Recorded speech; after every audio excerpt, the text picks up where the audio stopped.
The First Ones by Regina Walker. Beauty. I'm on my way to meet up with Emna the witch, and I decide to take a shortcut through the forest. Next, I hear loud giggling and kids playing. I look toward them because the one girl's voice sounds like an echo in my ears. I see this little girl with her back turned, talking to the kids like she's their mother. She's pointing her finger at each and every one of them, scolding and being sassy. Her hair is pale blonde, and she has these cute ringlets to the middle of her back. Her flawless skin is pale white, like how vampires look, but with a slight glow, maybe brightness. She is wearing a pink and white dress with white shoes. She appears to be dressed for church on Sunday, but today is Wednesday. Why is she playing outside in a dress, I thought, while I stare at her from behind the tree. I'm waiting to see if she'll turn around. She never does, and I can't wait. I appear instantaneously in front of her. All the other kids flee because they know what I am. She doesn't look scared at all. She looks curious. She lifts up her head and her eyes are a vivid sea blue. Beautiful. Her pink red lips are perfect, delicious. I haven't seen this kind of beauty since Kasha died. This child is different because I feel like she drew me over here on purpose. Before I can open my mouth, she says, "My name is Ariana. What is yours?" I was about to ask her name. How did she know I was going to ask? I'm about to say my name and she says, "Nice to meet you, Tereticus," as she picks up her doll from the ground. Then she starts to sing to her doll and twirls around in a circle, holding her doll up in the air. I look at her hair and see the blonde ringlets flowing. Her dress is spinning and she looks stunning. I smile. Now I'm curious.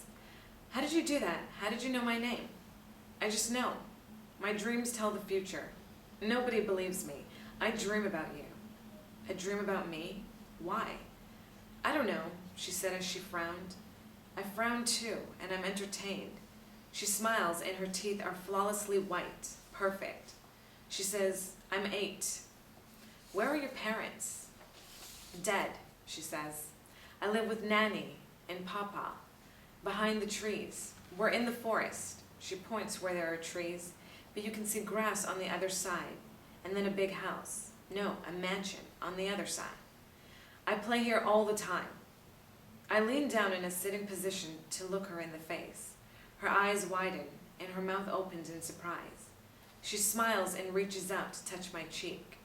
She moves very slowly and carefully, not like she is scared, but curious. She says, "You'll save us all." When she touches me, I feel my whole body get warm and my dead heart flutters, then beats. Literally. I back away fast. "How did you do that?" Gasping for air, by reflex, because I don't need it. "What are you, a freak of nature?" She giggles and it echoes. "No, you're the freak. I know you're a vampy and I'm not scared."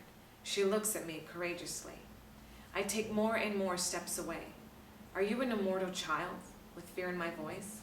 I flash back to a trend of women who were saving their sick children. These immortal children drained everything.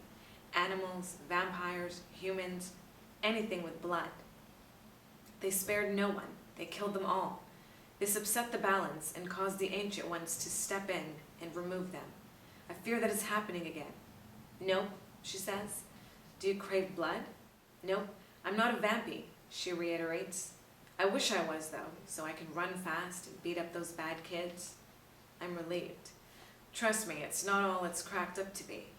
I walk toward her cautiously because I don't know what kind of creature she is. She starts talking to me, and all I can do is notice her perfect skin, her hair, follow the ringlets around and around, remembering the touch of her soft skin and its effect on me, and I fantasize about what her virginal blood will taste like. Her heartbeat makes my mouth water, and it happens. My fangs come out as she is looking down, talking to me still, and my eyes change. I turn around to get control. "Are you listening to me?" She tries to get in front of me, but I turn away with every step she makes. "I'm fine," I say nervously as I cover my mouth with my hands. I have to go." I take off far in the distance and stand behind a tree out of her sight.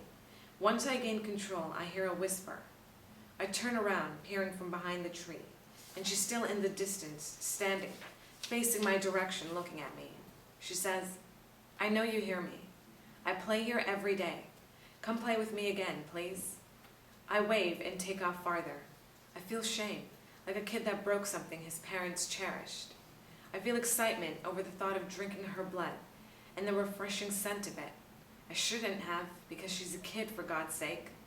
I need to explore what she is further to find out if she is a threat or a possible ally. I'll wait for her to grow up, because I do want to be with her. I say out loud, I'll see you again. I see Ariana make a huge smile as she looks at her doll and plays with it. I kept thinking over and over how she did that as I'm headed to see the witch. Why did her skin almost glow? How could she make me feel warm and make my heart beat? How did she know what I was thinking? How did she know who and what I am? I try to find an answer because this is a new experience for me. I'll dig around and see what I can find. Maybe I can put Chad on the trail. He loves research. I see the old, worn home where Emna stays. I go inside the open door.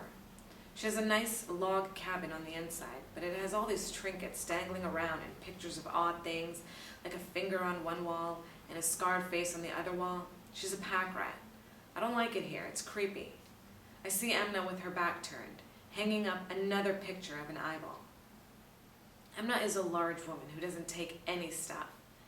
She looks like someone who can beat up any guy. I know she's nice, she just looks intimidating. She doesn't look at me, but she says that she likes pictures of body parts. My eyebrow goes up and I start thinking dirty things. I wonder if she likes pictures of body parts. Does she like... Emna cuts me off and says, don't you say that. She turns around and smiles, then holds her arms for a hug. We hug and she pulls back to look at me. Theoreticus, Theoreticus. So nice to see you, baby. I see you met the girl. What do you think about her? Okay, will everyone stop reading my mind? I beg, flashing back to Ariana and Saphira earlier. Get over yourself, Theoreticus. You're right. She is beautiful, but you need to stay away from her. My face changes from a smile to a frown. Why? What do you know? Stay away, she demands. I'm sure my face says it all. Look, Theoreticus, I'm not sure. The future will change dramatically if you end up with her. I can't see what it is, but I can feel it. Is she wicked? Emma laughs. Oh no, babe, she's pure. But she has a secret that she doesn't even know yet. And that secret will make you do things you never thought you'd do. She begins putting more odd pictures up. This one is a foot with worms crawling all over it. Gross. Now I'm curious. Bad things can happen, but it doesn't mean that it will. Now, Theoreticus, you know that your actions determine your path, but you hurt her in some way. Look, I have what you seek. I knew what you were going to inquire about, and I already made them. Here are the rings. Now listen, the luminescence off the first one's skin will make these rings glitter. Will they see the rings glitter? Did you do it right? Oh no, you didn't. You doubt my skills? Then why are you here? She exclaims as she puts her hands on her hips. Obviously you trust me, and no, only the ones who wear these rings can see the glow with their vampire's eyes. The first ones won't see the rings glitter because I put a spell on it. You can spell something from the first ones, I ask? Yes, and it's spelled from the dark forces as well. They won't interfere. But I had to get help from an old witch to do it, and baby, I'm tired. You need to go. You want the first one's blood too? Why? I ask. Me? No, I just want to stop Cleric and his crew from getting the golden stake and starting a war.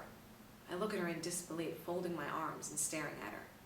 I hate it when you look at me like that, she says. You look so cute. Okay, I won't lie, I want the blood.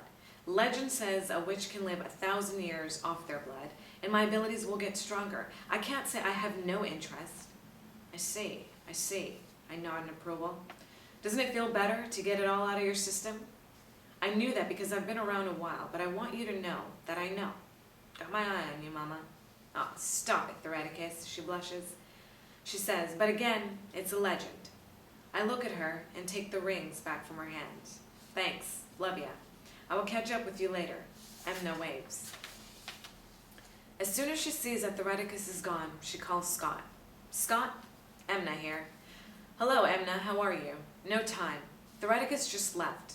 He knows Cleric has a map that leads to the golden stake. He'll be trying to find the stake too. I'm not shocked, I bet he does. Thanks for the heads up, and we'll share the blood once we get it. Oh, I know you'll share it. I'm a businesswoman, and I'm not taking sides in this looming war. Whoever gets the blood first, I'm in. I'll be watching to see if you're successful. You can't hide it from me, Cuddle Biscuits. Scott pulls the phone away from his ear and looks at the phone in disgust and quivers. He hangs up. She always flirts with me. I'm not into large and in charge women, he says aloud. Cleric laughs. Your boy Thereticus is on your heels, Scott says. Let him.